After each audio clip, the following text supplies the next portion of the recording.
so being in the art world and being interested by contemporary art, and this contemporary art was gathered in Documenta in Kassel in '97. We could at the same time follow some lectures online, and at the same time that was this first meeting on cyber feminism. I don't know, because it's complicated to write, but to this, but there was suddenly the possibility of working from your studio, from home, thinking, searching, and connecting with other people that were occupied by some ideas you were with. And at that time, it was easy to connect, also to write to, I don't know, artists or people from university you connect. And so at the same time also, so in '97, everything happened for me. It's the moment that I follow a seminar in film studies from an analysis feminist, from a feminist point of view. I became a feminist following this seminar on film from a feminist point of view. And it's also the year I met a filmmaker. I will write down his name. That maybe some of us know him. And so I met Chris Marker, who is a filmmaker.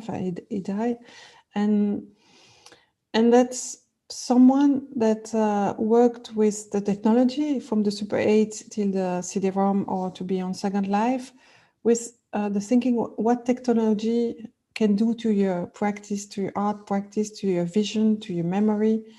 So if I'm not clear, you have to stop me, but I try to make you follow me in those years to arrive to today. And why I was interested in free and open source software, because it's a combination between how technology affected our way of producing images or sound or films, the fact that we could edit, produce, distribute from a home studio alone or in collective. So how it affects our practice. It was also the year of the trial against Napster, and Napster was peer-to-peer music distribution somehow, and so it was closed down for copyright infringement. So, but our practice was informed and transformed by the use of what was called the technology, which was at that time the editing software, the graphic design software, and so on and so forth, which were developed at a level that anyone who could afford, of course, anyone could use that, and artists, producers, and so on. So from one side, so bear with me, '97, it was, I mean, in my case and my practice history, how technology was entering our art practice. I was becoming a feminist, and I worked with someone who was thinking about how the context of work or the context of production or the political context affect our way of producing images, seeing images, and so on. And then it was also around those years that I read the Cyborg Manifesto by Donna Haraway, that also, she was talking more about how technology and science affect our bodies and literally our life, especially as women. Boom, all together. How we arrived to free and open source software, I can't remember, I have to say. But in French, the operating system is a système d'exploitation, exploitation system. And so in the cyber feminist practice, which was to think about how the technology can, I mean, we did believe in the empower or the possibility of technology at that time. And when I talk about technology, I'm not talking about the so-called whatever network that I won't name. it was the fact that we can open computer and we can program and we can produce our own content and distribute and so on and so forth. So the exploitation system, the operating system, could be understandable, open, modified, copied, and distributed.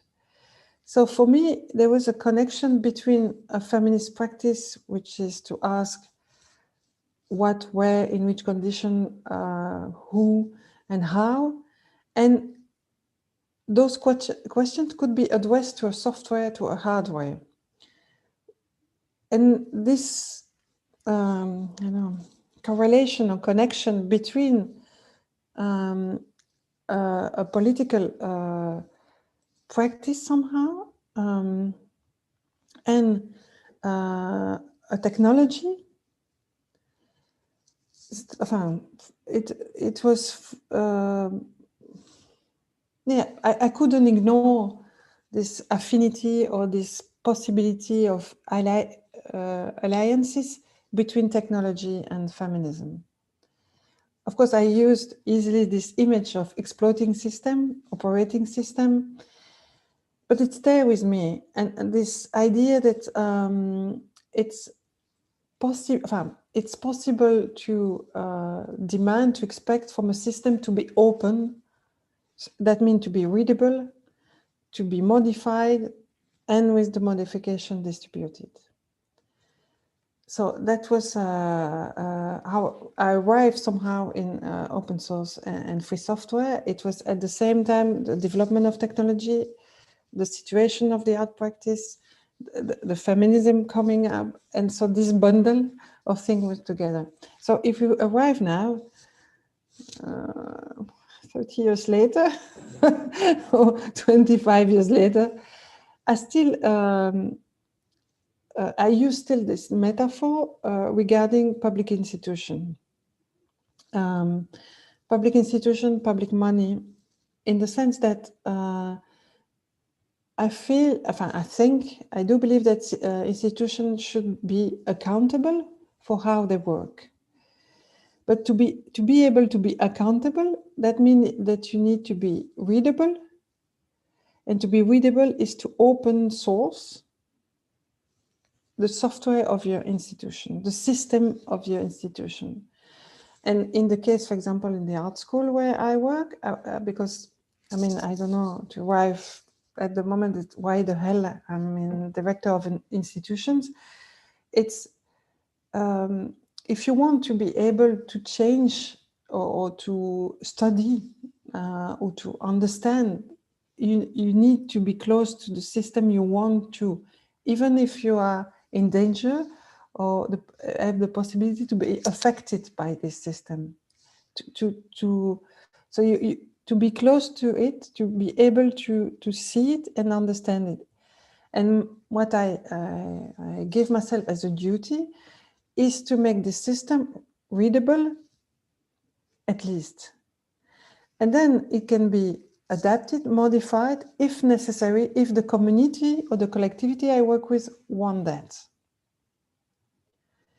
So, so that means that to make readable, understandable, the laws, the budget, the rules, I mean, all what is defining a school as a school, for example, a museum as a museum.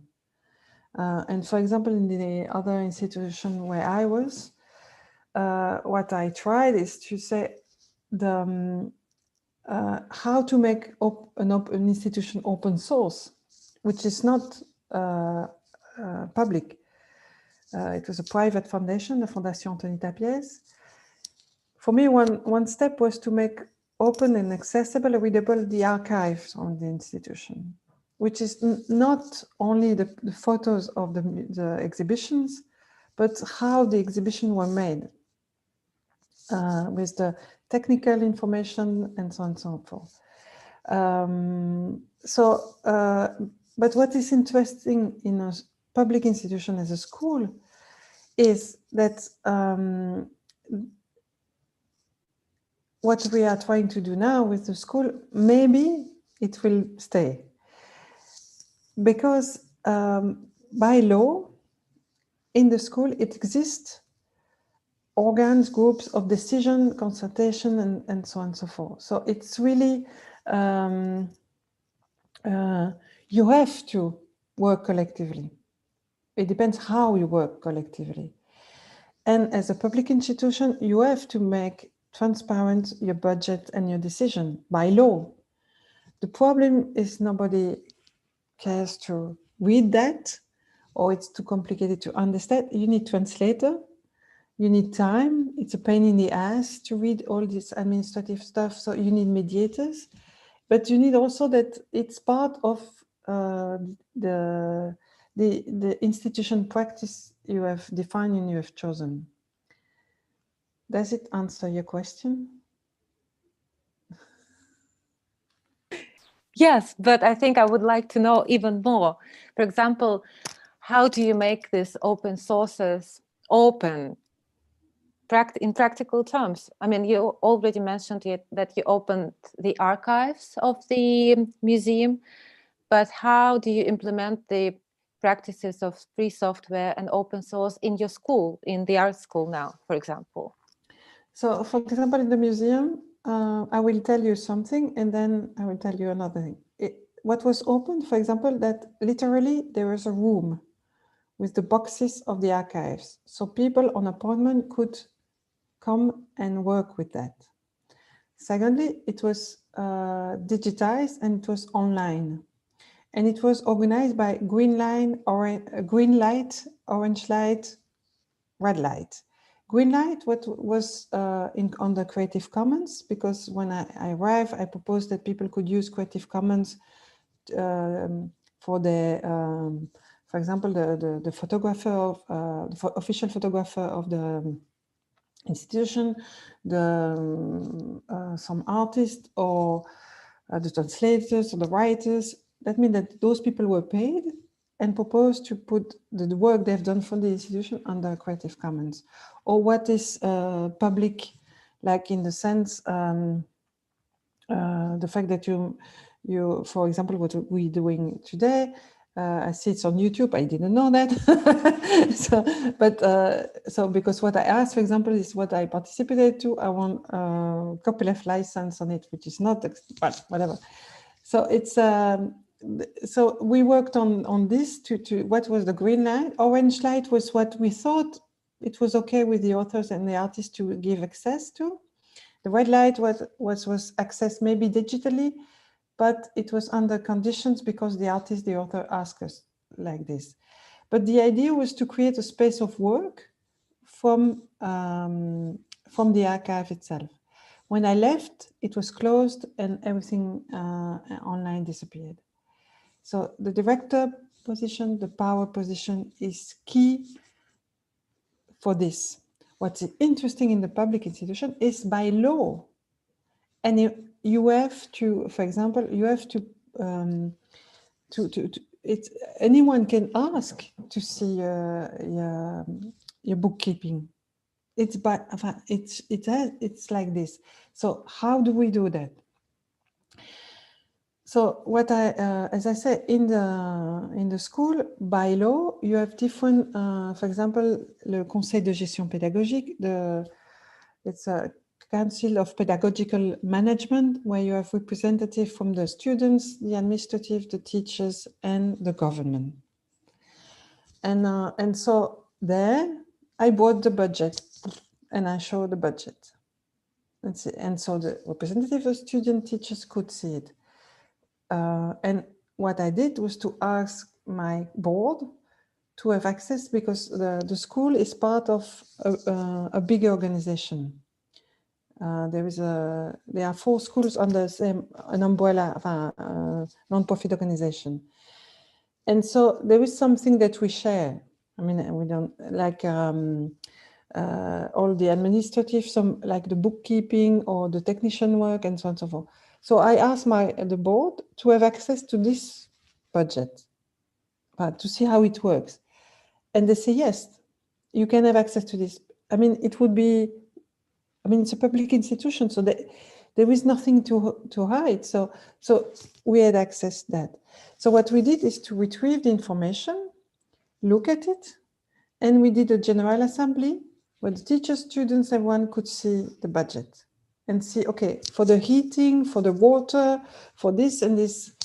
So everyone wanted to know that there were not so many people to come to this sexy night of we show you the budget. But we did it. And so even for ourselves, we know how it works and so on and so forth. So that means that every year we say, okay, this is the money we have and this is how we are going to spend it. And representative from the students, this is it. But that means that we do the work also with the bookkeeping to say, okay, we want to see how it works. So as I say, it's work. It's not how I do it, it's how we do it collectively. But at least my job is to make it accessible, to enable the people to do so. So that means also that when with the students, for example, the last lockdown, and I guess this one, we publish or we give access to what the government sends us to say, okay, this is the frame, this is the legal frame we are working. So we put on Mattermost on, okay, this is how we do, this is the law, this is how we are going to do it here. And also, it's really complicated somehow. Sometimes, and now, for example, I have some problem with one teacher, to bear with the fact that we work collectively. It takes time and time. For example, now there is a teacher, he's writing me day and night because he wants to know some decision, but I want to speak with him collectively, not alone, not in private, but in a institutional framework with, it's not that I get rid of my, I'm the only director. There is, so if, for example, this one of whatever, something happened, I'm responsible in front of the law, in front of the government, in front of the board. But how we arrive to a decision, or how I arrive to a decision, is listening. So listening to the community, let's say like this, but it's not the community. We're not equal at all. There are people who are paid, people who pay, there are students, there are teachers. We are not equal, but we have something in common. But we don't have, we share something in common for time being, that's the school. But how the school work for the moment. And so this is, I don't know, how I make it open source is to give access to the knowledge that I find. The knowledge is complicated, to the information that I have. But it's boring, it's painful, it takes time. And so, because I've regularly with another, for example, recently in a school in France, whatever. So this is stay with a, they say, no, they don't want to give us that information. I say, but it's, yes, you should have access to this. It's by law, it's legal. Yeah, but they say we won't understand. I say, okay, next time they want to invite me for a lecture, I take the money, invite me, and we pay a bookkeeper to explain you how this works. It's a language, legal aspect, bookkeeping. It's a language. Some people speak that language, some people don't. So we do alliances, or we learn a bit of the language. So this is, it's the same with open source and free software. It's work. I mean, it doesn't come to you cooked. Now it I mean the same to understand it. I mean, Joanna is asking. Yes, Joanna, please. I have a question to draw upon that. Thank you very much. It's absolutely interesting. Yesterday we had a talk with Françoise Vergès, who also is analyzing our globalized world in societies that are producing vast amounts of waste, and that you have generally dark-skinned, exhausted, invisibilized bodies that are cleaning this waste and cleaning the cities for white, healthy bodies to go to work, to go to yoga classes, to have detox drinks, etc. And this is sometimes even in institutions like museums or art schools, in which institutional analysis is happening. This is sometimes a dead end, that who is cleaning, who is taking care of all this reproductive labor is something that is not really thought through. And I was wondering whether in this, in your approach to this kind of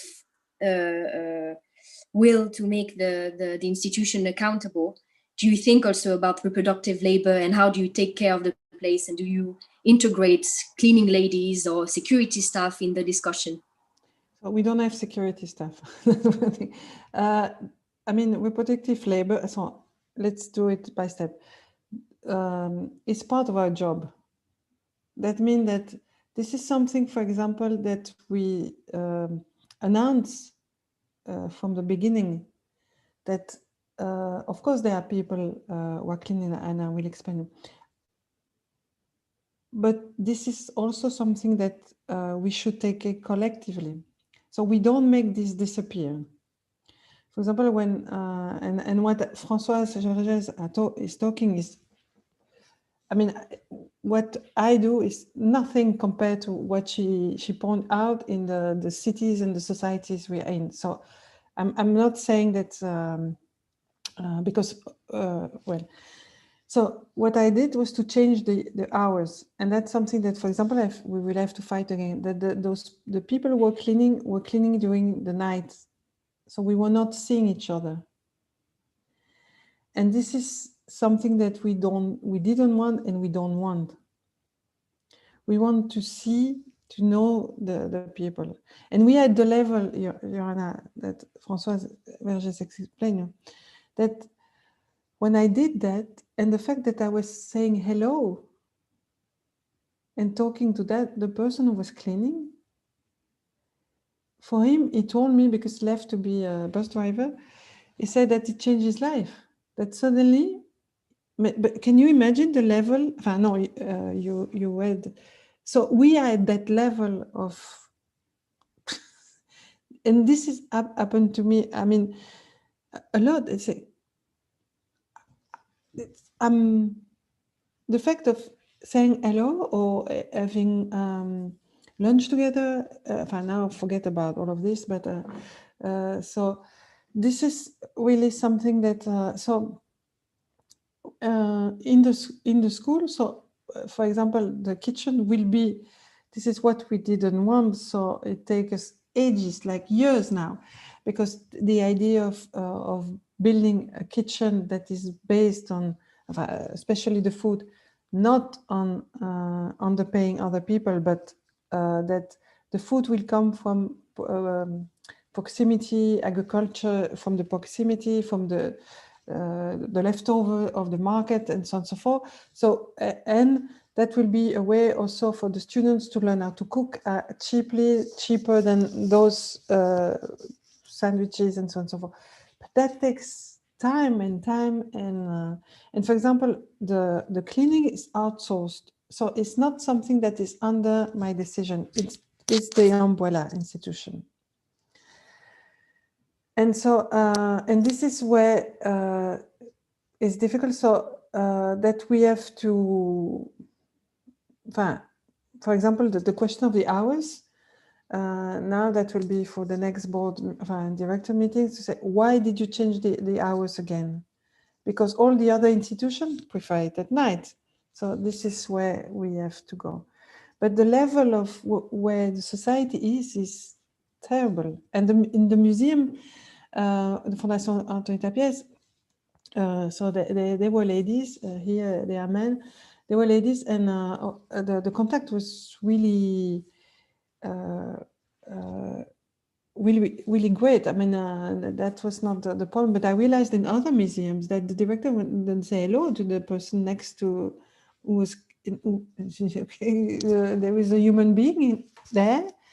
But then what we did also, but that was the project of an artist, what she did was to add in the archive the cleaning lady work,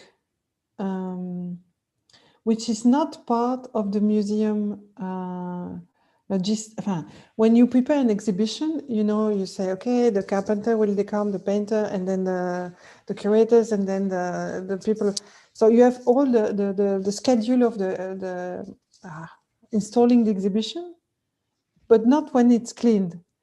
And so it was an artist. She did an interview with the ladies, and it was installed in all the institutions, so we could hear that, and it was added in the archive. Their memories were added to the archives where they were not normally there. So another thing about this that was that happened is and also did a big project that we have at the waste, because the students economically need to bring waste from the outside to make art, and they abandon the waste, the leftovers in the school. So we had mountains of waste. And so we create together with the student a project of recycling and so on and so forth. But that also asks a lot of time, and to be able to bear that there are a lot of leftover and the school is, you know, because also we don't want to have people who are invisible to clean all of this for us. No, what we do with, because otherwise you pay and it disappears. No, the mountain is there. Now it's, and so so there is a recycling project that some students are recycling from inside, from outside, and some other can buy, and they have their own internal money, which is the Glocks, and the Glocks, you can earn Glocks if you give time to the project, if you bring something, and so on and so forth. So the waste, the leftovers is built on that. The kitchen will be something like that, but it takes time, because for the kitchen hygiene, there are a lot of laws and stuff that we need to deal with. And then now with the COVID, normally the person who are cleaning should clean like crazy, no? And so no, we put all the stuff that you have to clean yourself. I mean, this is, but when I explain all of this, some students from Brazil, for example, who came, and they were, I think it was in the Netherlands, and they say, wow, but no, in the Netherlands, it's really great because we discuss the class together and so on. And I say exactly like you, but do you know how the budget works? Do you know the people who are cleaning? Do you know their name?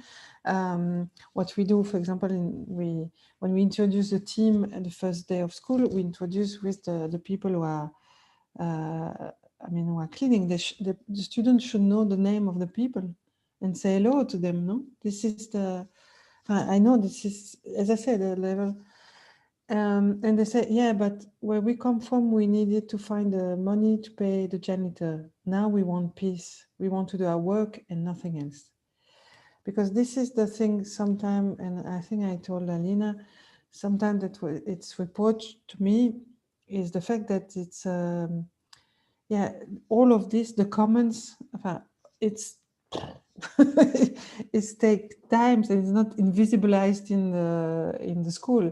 And some people say, okay, we come to do our art. We don't want to,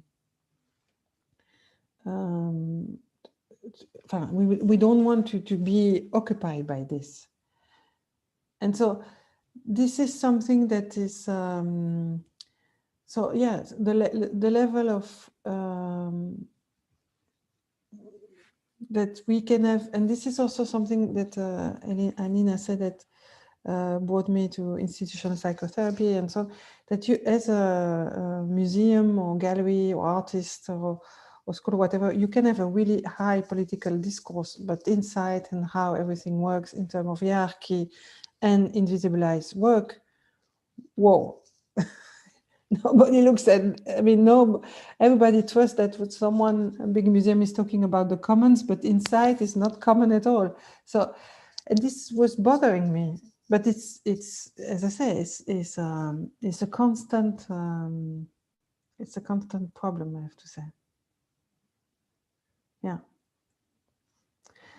So it's not Can I ask perfect. can I quickly Jana? ask if this approach was embraced by all the staff members of the school when you came? So, Jana, as you have heard me, I'm using an expression that doesn't exist in any language, so I don't know how Jacobs will do with that. They didn't buy a cat in a bag. Because I'm coming from Constant, non-profit organization dealing with feminist, free and open source software. Now I'm someone said, I thought you were more quiet, you were quieter. Now I'm really loud. And so they knew what they were. I mean, it was a public call for being a director. So I came, I wrote a project, which is online that you can read. This description of the. They knew who I mean. Everybody. I mean, I'm a declared feminist. I'm in open source and free software. So they knew that. But even now, sometimes even my friends, I've lost some people inside. I mean, as friends, because and now, as I said, today I will have to answer to someone. When I will talk with you collectively. I'm never using, except recently for a terrible story where I decide alone and I say, okay, enough, ciao. I take this decision.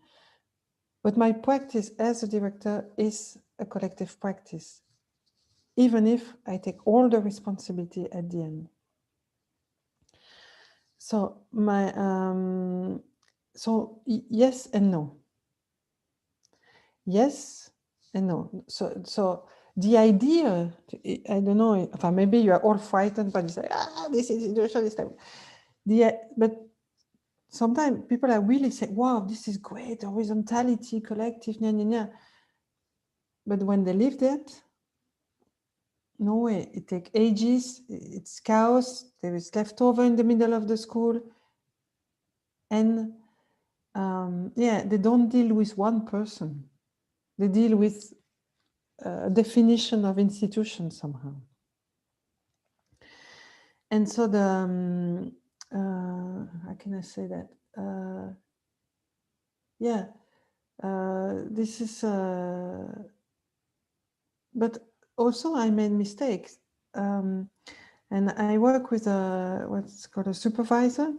And so a supervisor is not a psychoanalyst nor a psychologist. It's someone that talk with you about work. Normally, it's something that is used in mental health institutions where people need to discuss cases and processes.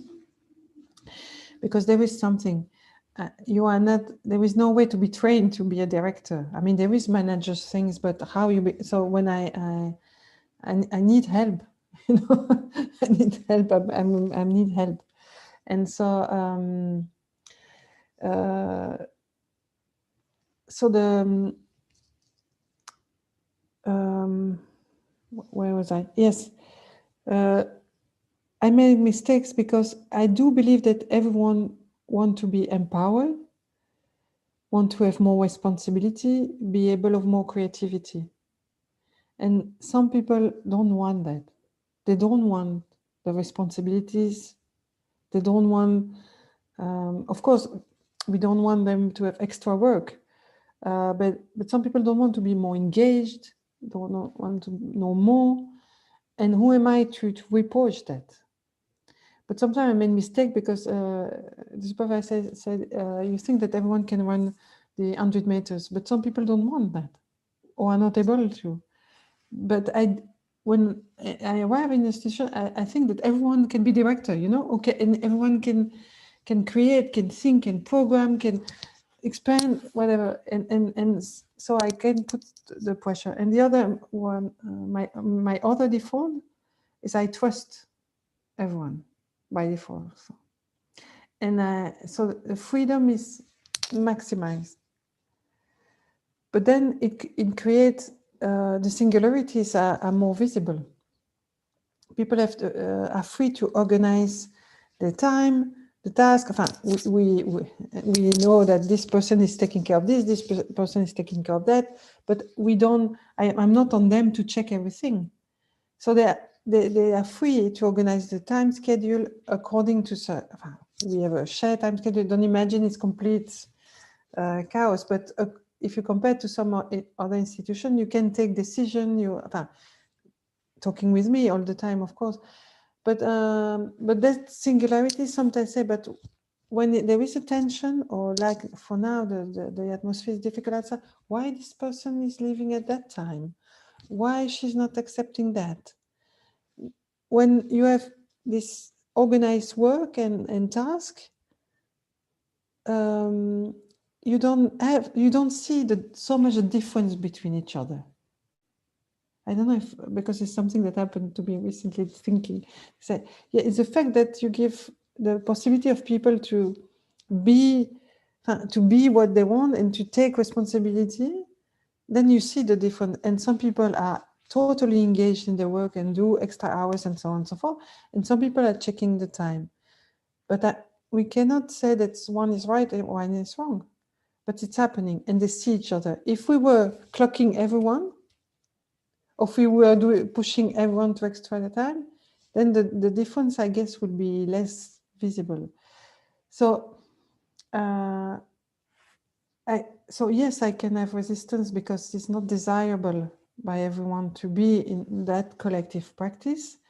And I see myself that there is problem of that because, yes, the singularities are more, or individualities are more visible, which is great sometimes, and sometimes it can be difficult. Does it answer your question, Jana? Because I see you like this. Is it clear? No, absolutely. No, for me, because I asked this question because sometimes this decision are taken by the board, or by people who have a certain vision, but it's not always reflected within the team and all the layers of the team. So, but I mean, you fully. Yeah, but this is a thing. For example, I talk with the supervisor that sometimes I think this is what is reported sometimes to me, that I'm too authoritarian because I impose this kind of collective practice, But this is the power and privileged position where I am, and sometimes it's difficult for me to be accountable for that. No, to say, okay, you know what? We will work collectively and discuss and so on and so forth. And so he said, okay, there are different style or desire for management. Mine is that. And this is what I said, because now I have or not to renew my contract. And so I asked to the collective and said, okay, this is now, who I am as director, how I work, what are my project for the future, which is writing down how we work now, that it will stay for the future. Are you okay with that? Otherwise, I will leave. Okay, this is again a privileged person to be able to say, if you don't want how I work, I can leave my job. This is because I live with someone, we don't have kids, we don't have cars, we have to take care of my father. But, so this is a privileged position to say this, that which is something I should shut up and not say these kind of stupid things. But otherwise it's not understandable that, because we can't expect the same from everyone, because some people are trapped or are in position they're not the freedom to choose or decide. So we should not reproach to some person not to do extra time, not to be to risk the life or the job because they are really under threat. I can tell you that because I've taken some decision in my life that at the same time I'm getting older. That's a problem because before we could find, in another world we could find job easily and doing whatever, and but now I need some. I'm getting older. That's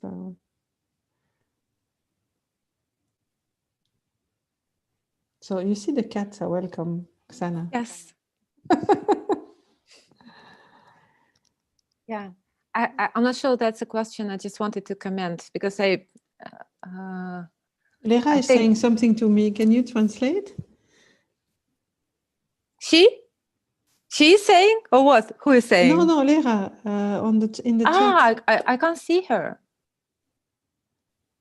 In the chat, there is someone saying something in Russian. Lera. Yeah. She. It's not she a question comments on for the me. cat. Thank you. Wow. It's not. But hopefully Lera will also No, have I'm not a questions for you. cat. But anyhow, I wanted to comment on what you said about collective.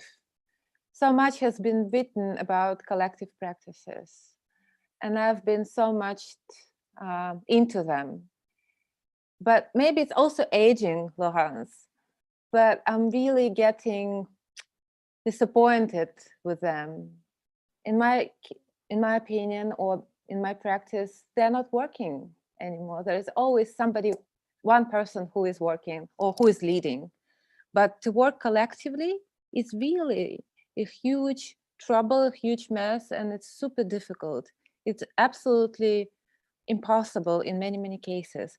So I'm wondering about this difference between theory and practice. I mean, there's always difference between theory and practice, but specifically now, in present times, everybody is speaking about collective work. Everybody is writing about community and communities and collectivizing and being together. But at the same time, and I think fewer and fewer people are able to realize it in practice.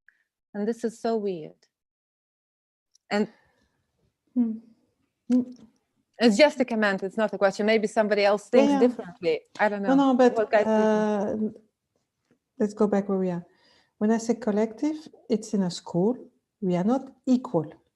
Yeah. And there is administrative, legal, institutional framework.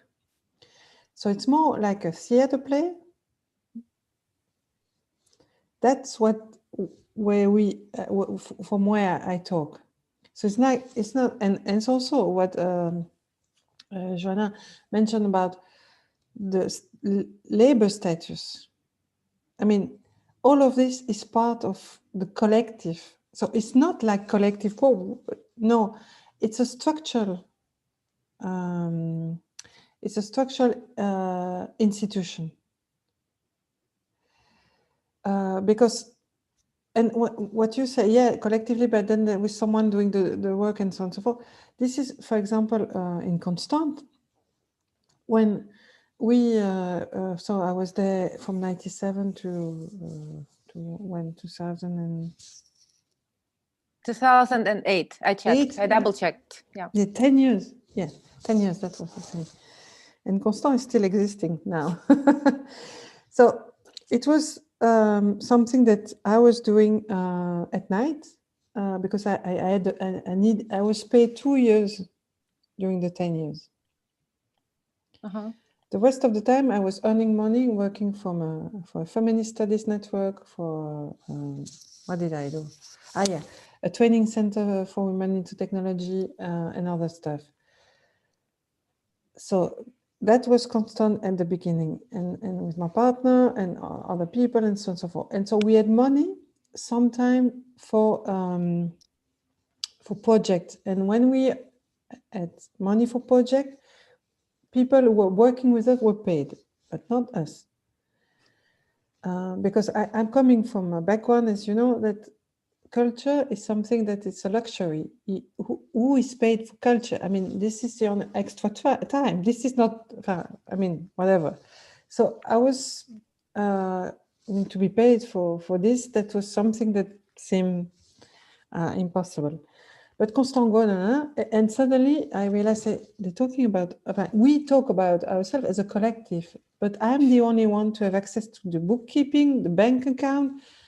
And I was beginning to hate everyone, because you do all the job, like cleaning the dishes. You know, the thing in the collective non-profit organization that you share offices, and who is cleaning the dishes, and there was those discussion about dishes and so on. And so what we said, we brought all together the people that were working with Constant, friends with Constant, and so on, and we say, okay, you know what? The collective is a bullshit, doesn't exist. So we put in place a structure that there is it's a collective, but what does it mean? You have to define the mission, the structure, what's happening when you have a fight. I mean, it needs, I don't want to create a structure that blocked people, but a structure that able people to shift tasks, to be able to address a problem. So this is something that, again, is interesting in a public institution because you have those tools. When I say collective, is the fact that, and this is what I proposed to, when a decision is taken, how is it taken? And where are the moment of speculation and the moment of decision? The moment of conflict. But so maybe it seems to you that it's too, because I can't take collective, Alina. I don't buy human beings. It's too complicated. But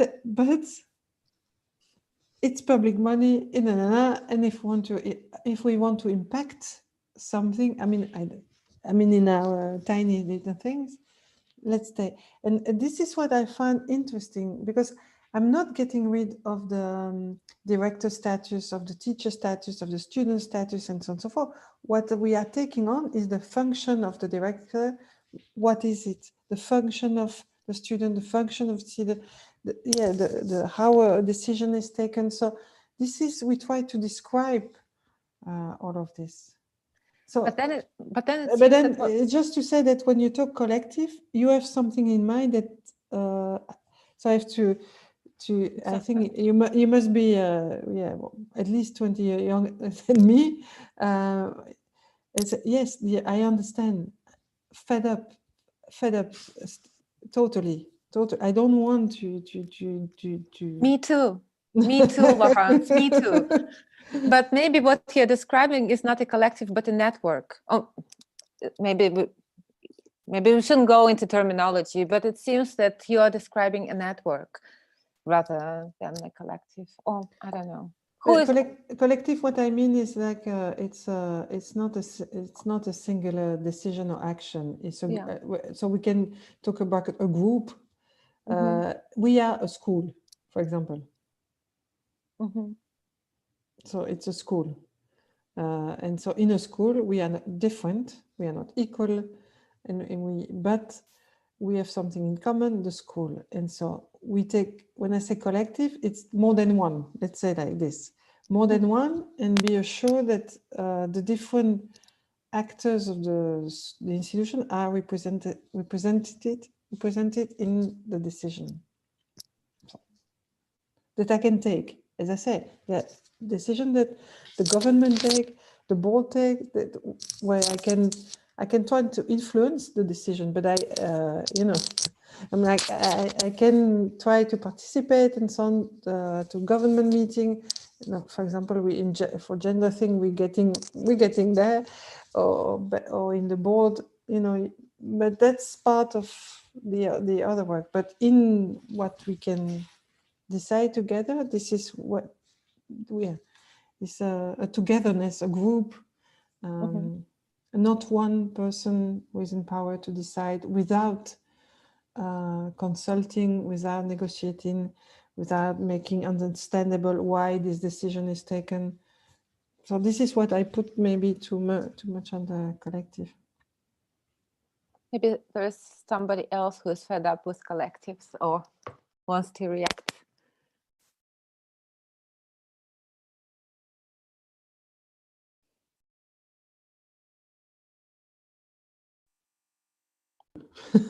Where are the 43 people who registered? It's funny. I could jump into this discussion. Maybe just 2 words, kind of the position from which I'm speaking, because we are into situated discussion. So on one hand, I am a Russian researcher interested in socialist urbanity, hijacking a public institution so that I get paid for research that is not... But you are in Beaux-Arts? Exactly. But at the same time, at Beaux-Arts, I'm trying to also do this a bit of a partisan work, kind of thinking how to, well, participating in internal processes, trying to do certain things from within. Can I say something that we can cut later? Or I know it's too late, it's on YouTube. You know, there was a call for the director and we applied. I can send you the proposal that we did. I would be very, very, very, very curious. So, yes, because that was interesting to study. For example, sorry, Daria, you can say we had access to the budget of Beaux-Arts to prepare. So it's public. Exactly. That's what I also wanted to bring to the attention, maybe some of our Russian colleagues, just to kind of clarify. Beaux-Arts is really this mogul institution that exactly is a case for this very beautiful rhetoric on one hand, and the opacity of internal processes that from time to time get into public eye, but overall kind of quite well kept under the carpet. And so what is interesting for me in what you describe is that you basically hint at necessity to go right into those institutions, to hijack them. So this is the well, this free software kind of guy's logics, right? To use the property laws in order to create a different property regime.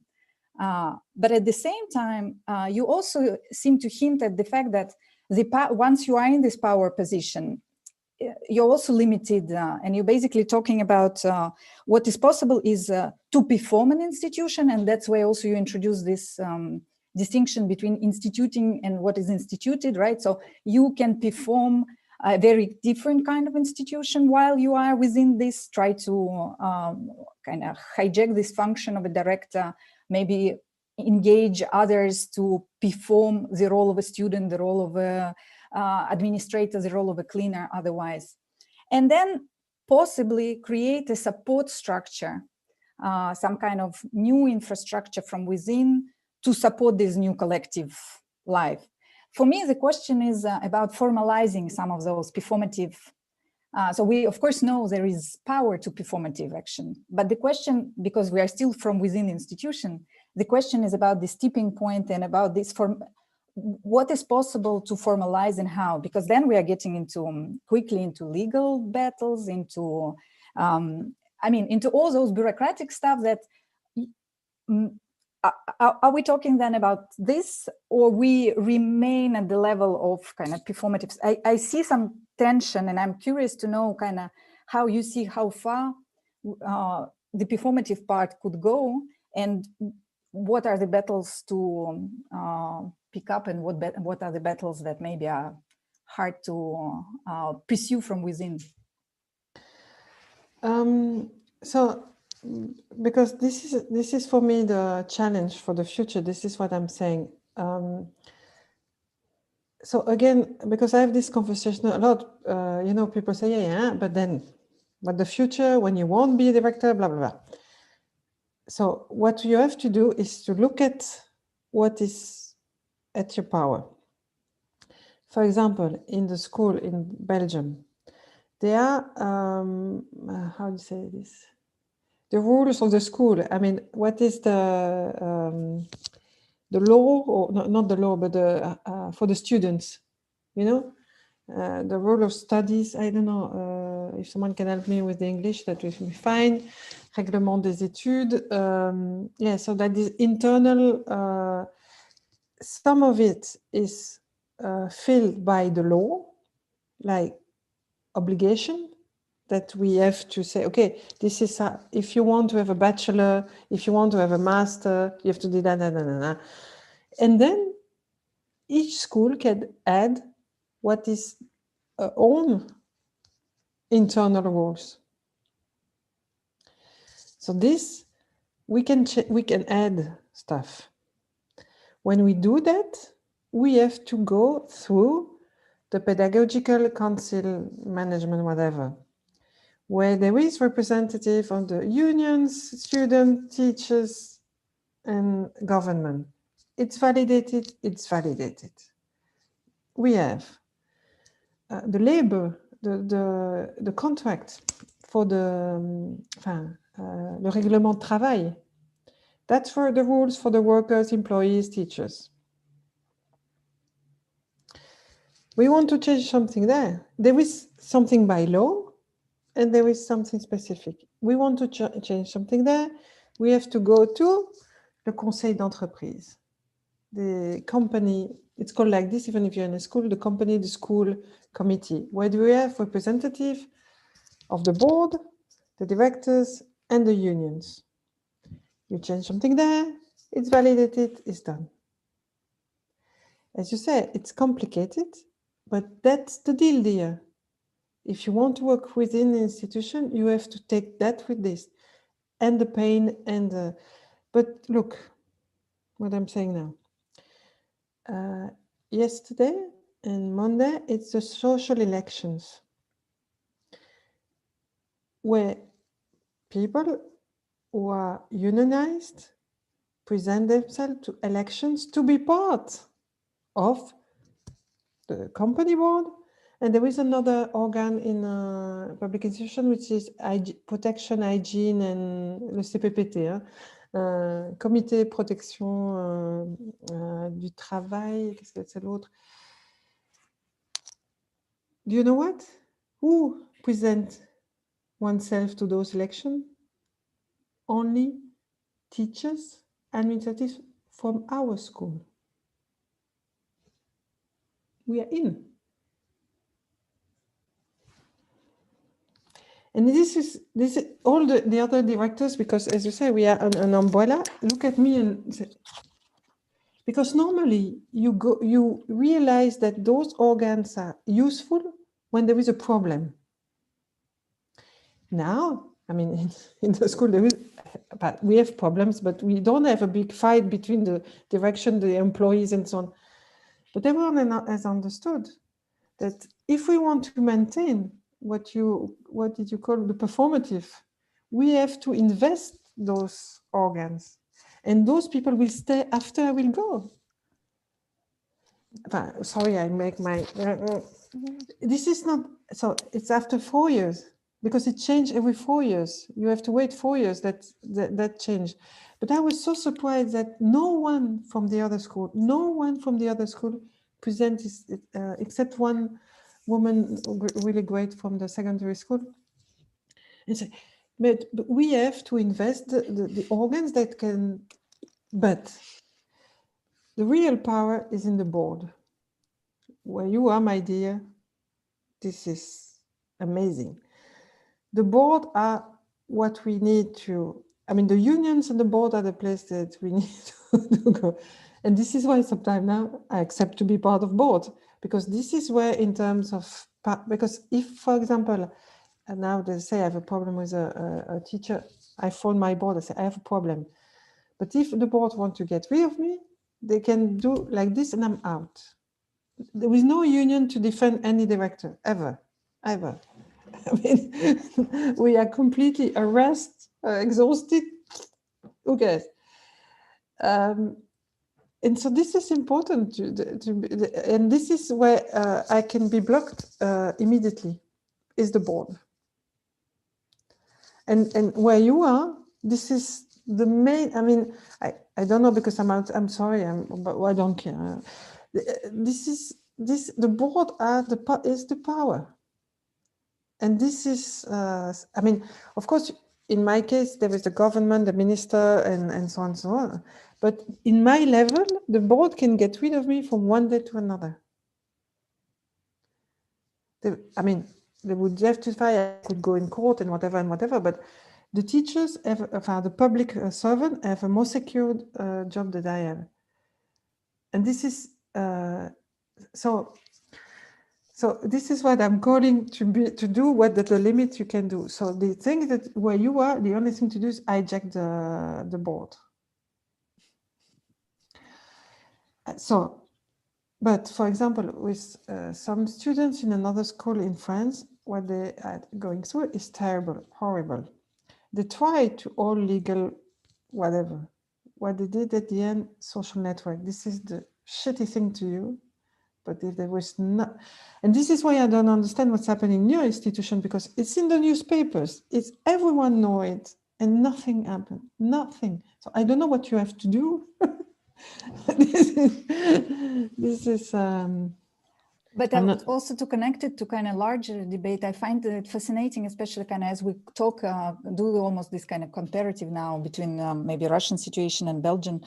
Like basically what you are suggesting is to take certain institutions of direct democracy seriously, because there are, and in Belgian context, indeed, some of the committees, some of the councils, some of the boards, kind of this infrastructure, democratic infrastructure is in place, but that does not mean that those institutions are used to their full potential.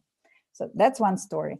The same political argument could be made in political, and is being made sometimes in political context in Russia, where some institutions are still in place, but they are also being completely emptied of their potential, twisted and serve completely different purpose. And so then there is this, in that sense, similar move towards still going, for instance, for municipal elections and claiming what is possible to be done at a municipal level instead of profaning this and giving up completely on local governance structures. But at the same time, what I find fascinating, of course, is maybe to put it in larger, also call in the context of this whole pandemic disaster, and largely a series of crises in the past decade. This kind of call for further democratization of institutions, democratization of a workplace, right? I'm thinking of the manifesto published this spring. And so then if we are thinking about the different democratization processes, then it's probably a question also of what are the bodies, governing bodies that we need to be instituting. So one story is to working from within institution and the existing structures, and in the best case scenario, there are great cases then of going and claiming back some of those institutions, structures, and places. But on the other hand, it raises this larger question of what does it mean actually democratizing a school? What does it mean democratizing a museum? And as we were also talking, I mean, as this larger set of questions here also linked to education, and how do we create this educated citizen who can participate in this larger process of democratization? So I don't know if you connect this to this larger debate on and see where also we in our functions and our roles can contribute or not to maybe instituting new forms of democratic participation. But you're right. I should be. But this is why also I always say when they call me from just only France, it's a totally different world in terms of institution and hierarchy, organization of the schools and so on. So the conversation I have with the students, okay, I'm talking really about their contract, the mission. Really go back to to understand, because sometimes they are part of a council or part of a bureau, but they don't look at what they could learn from their position. And so it's true that I am the product of circumstances of welfare state from a family, working family from welfare state with certain I could go like this because it was cheap to live in Brussels and so on and so forth. And as you see, I'm completely, and this is what I told Elena, this is the last time I tried this, but maybe I'm completely wrong, and this is totally, what they say is utopian, it's just me. But this is why I was in the software, to say, okay, let's look what we can do, because especially now my concern is to reactivate or to reactivate the capacity of acting of of the people, no, of the people, the students, the teachers, not to have this capacity of acting, because we have the impression to be submitted to, any decision. And yes, we go right, we go wrong, we go out in like it, and say, okay, how can I act in this? And this is for me. So I'm not able to speak for Moshe. I never been in. I was supposed to go with Chris Marker and do that, but it never been. So I don't know. But I'm sure. I do believe in the capacity of action. As I say, the problem is if you risk your life, if you risk your job, and so on. But to see education, this is what it's so important, because sometimes when I speak with my supervisor, I say, but what you ask to people, they're not used to that. They never practice that muscle, They never been active like this. So in Belgium, and there are some active pedagogy, they call, no, where the kids learn from the beginning to take care of the garbage, to take decision, and to speak about the conditions of education. So it's a practice. The problem is it's really elitist practice now. This active pedagogy is really some parents and some thing. But this is but this is why I'm doing that in an art school, saying this is part of the art practice. As an artist, as someone working in culture, part of your competencies, of your skills, would be to be able to build a budget, to question a decision, to read the law. It's something that, as an artist, is something that, for me, it's part of the skills and the tools of what would be useful for an artist to work in. So I'm not able to speak globally. This is impossible for me. But when I'm talking to you, like when I speak for people who are not in the situation, as I'm a product of this belief, because my father lost his job. He was with unemployed money during 1 year. The illness of whatever. Otherwise, I won't be alive. If there was not,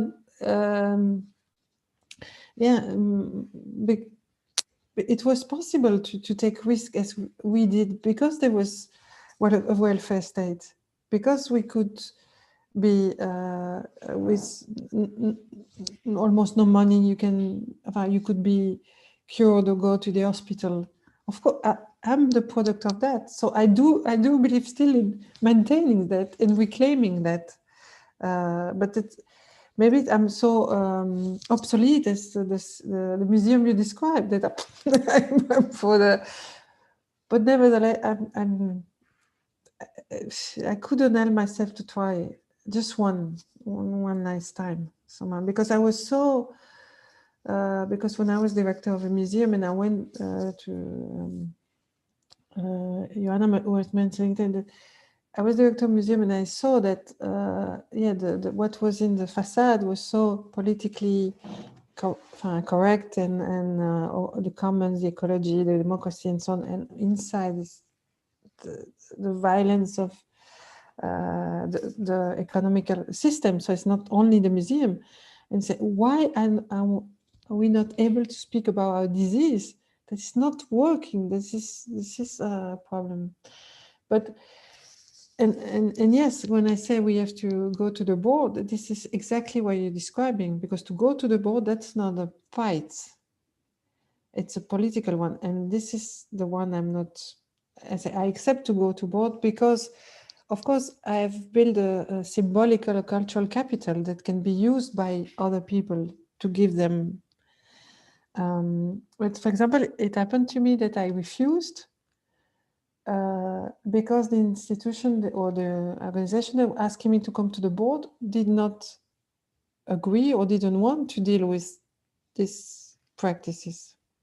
It was not they don't see, because I was asking how the decision was taken, the budget. No. But then I'm not the person for you. So it's this is where I admire people who are going to political fight, like physically, and also in election day, because yeah, we are some kind of, it's total mess, you know, Belgium, but we are lucky here that there's still this possibility of saying no or trying and so forth.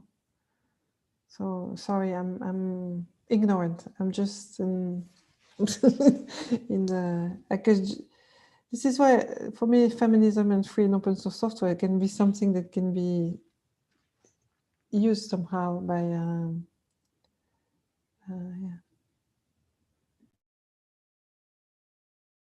So you must be exhausted, no? I'm talking a lot.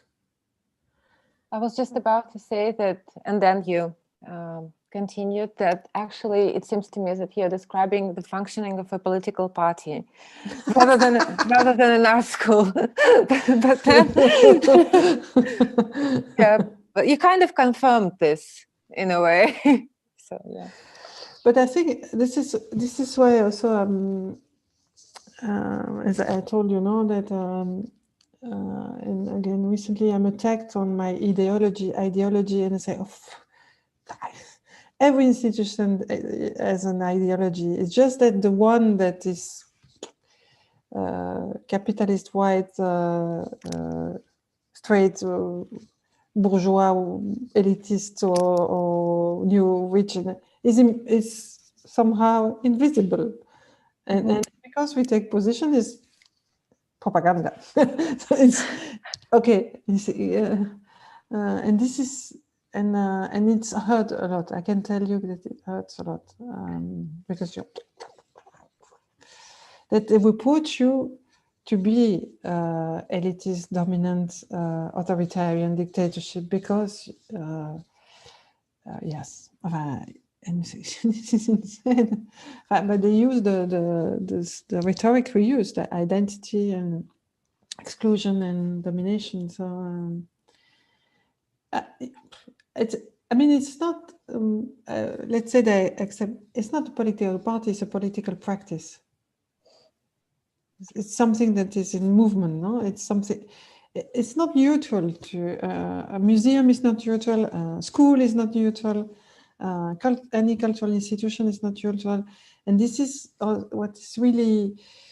So you don't have the case in Russia, but here they close every museum now. And you say, why? It's the more controlled body. How the body is controlled piece in a museum. Like you cannot touch, you cannot move. You have the mask and everything. They close the museum. They close the theater. They say, this is bullshit for the 3 people who go to see a contemporary art exhibition. But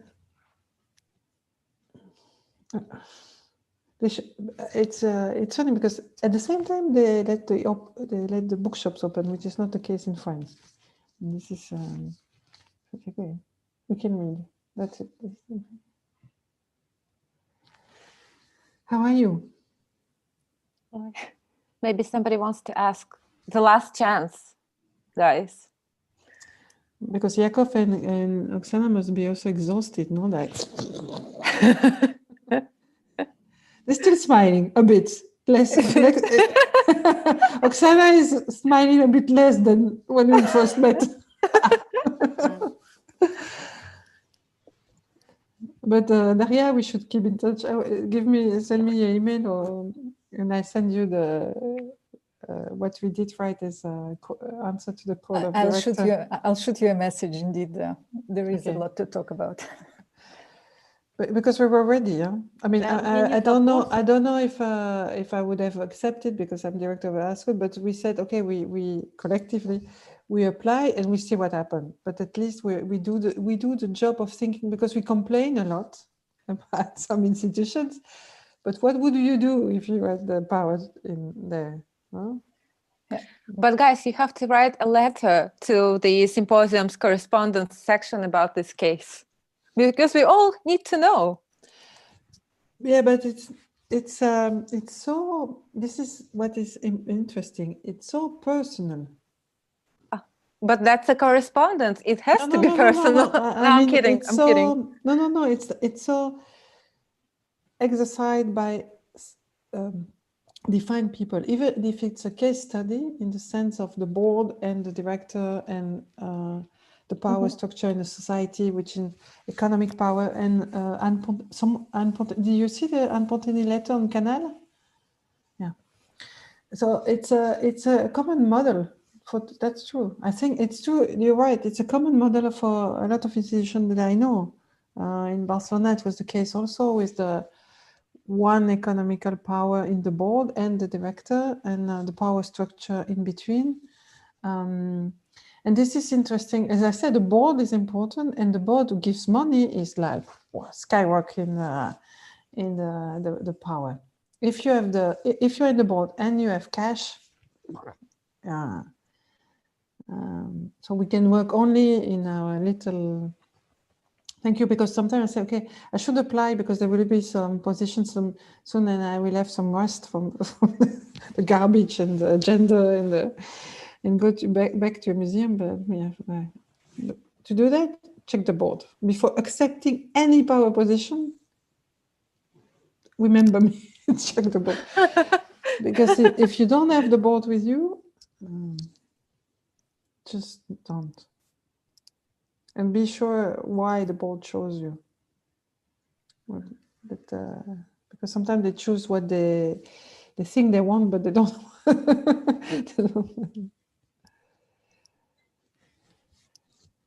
Anything else? Now we all need to exchange emails and agitate, organize, and propagate. In the end. Well, first thing first, you need to take care of you, to rest. Yeah. It's a long fight and it will be a long run. That's now it's really a long run. It will be. Можно я скажу? Конечно, да. У меня нет вопроса, я просто хочу вас поблагодарить за то, как оптимистично вы объясняете такие сложные вещи. Ну, то есть то, что кажется сложным, вы находите способ объяснить. Спасибо вам большое.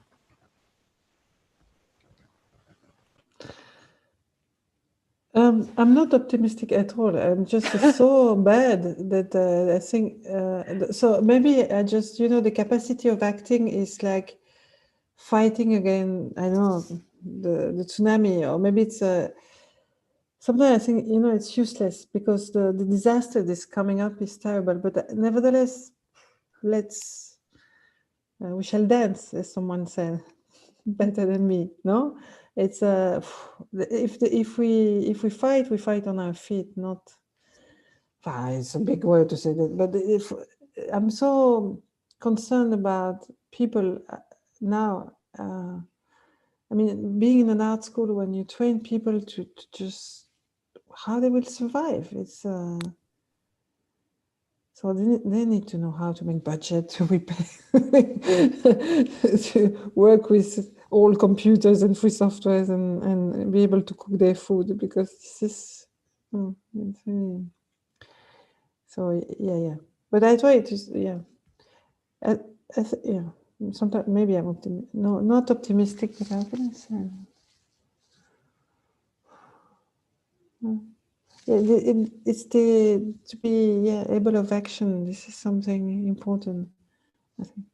But as I say, it's a long run. It's a long, and now it's important to stay in good shape. So shall we call it an end? You are the boss.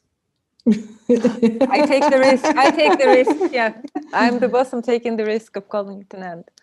Lorance, thank you so much. Oh, thank you so much. Thank you for inviting me and for bearing with me till now. It's really late. Oh, yeah, but I don't see you. Thank you for, and you know where to find me. So if you can, only to the people who are here, you can give my email. Okay. The 30 other ones, no. Exactly. I was thinking about it and never. Yeah. Only to these 13. Well, except from. Can I give your email to the interpreters as well? Of course. Okay. I mean, okay. Thank you for your English. That was nice. Thank you, Laura. So, thank you to Oksana Yakov.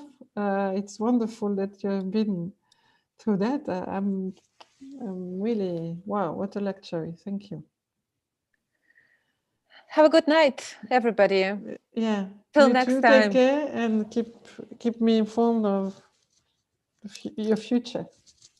Et Daria, on reste en contact.